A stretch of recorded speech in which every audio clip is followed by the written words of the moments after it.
It wasn't our intention to create a bed and breakfast when we first purchased the house. Anyone who wants to get into the bed and breakfast business cannot consider it as a 9-to-5 job. We've never really thought of it as a business. And when we first opened, we forgot to charge the people. We liked older homes. And my wife discovered this with a friend in pretty wretched condition. We have actual pictures of the lady who had arranged to build the house in or around 1890. And her son, who lived here, James Umstead Jr., was cousin to the governor at the time. I had an antique shop in Carborough called Dolly's Place. Oh, look, here's Dolly's Place. Let's stop in and have a look around. Hi, welcome to Dolly's Place. And we had guests that were, I guess, browsers that became customers and that would stay quite a while. They would sit in the rocking chair, they would be hungry while they were there.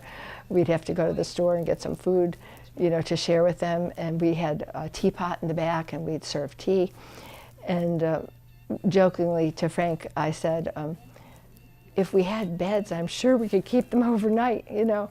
So it would be a natural thing to what we were already doing, natural extension, to have the bed and breakfast, because we're already entertaining in the store all the time. We've had artists here, we've had writers, we've had professors.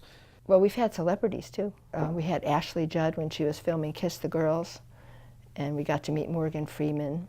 We've had Stedman Graham, Oprah's boyfriend. I'm a collector, you know, collectors are really bad.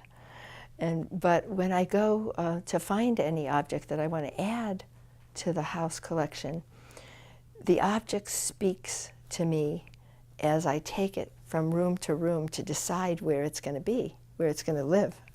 Sometimes I think inanimate objects really are not totally without energy, because once something settles in, it seems very happy there, and so if it's moved, you feel like a difference in the energy of the room.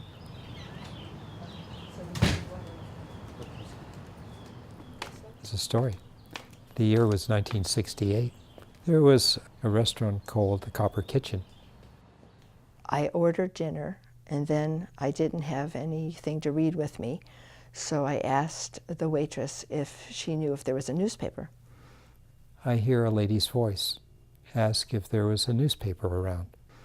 And before the waitress could answer, this young man said, "Oh, I have a paper. I know where the paper is," or something like that. And he brought the paper to my table. Probably the best newspaper I ever bought in my life. He said, "Well, may I join you?" And then we saw each other every day, and we were married within a year of that date. Frank is easygoing and wonderful in that he's flexible and adaptable, so he's a good partner. Dolly helps in the setups, and she loves picking flowers from our gardens and making them attractive for our guests here. This is a piece that hangs in the Tiffany room, which is on the east side of the house on the second floor. But I loved it mainly for the philosophy. It says, "Give to the world the best you have, and the best will come back to you." It's just one of the little things that makes the inn what it is. Tons of memories of each little expedition.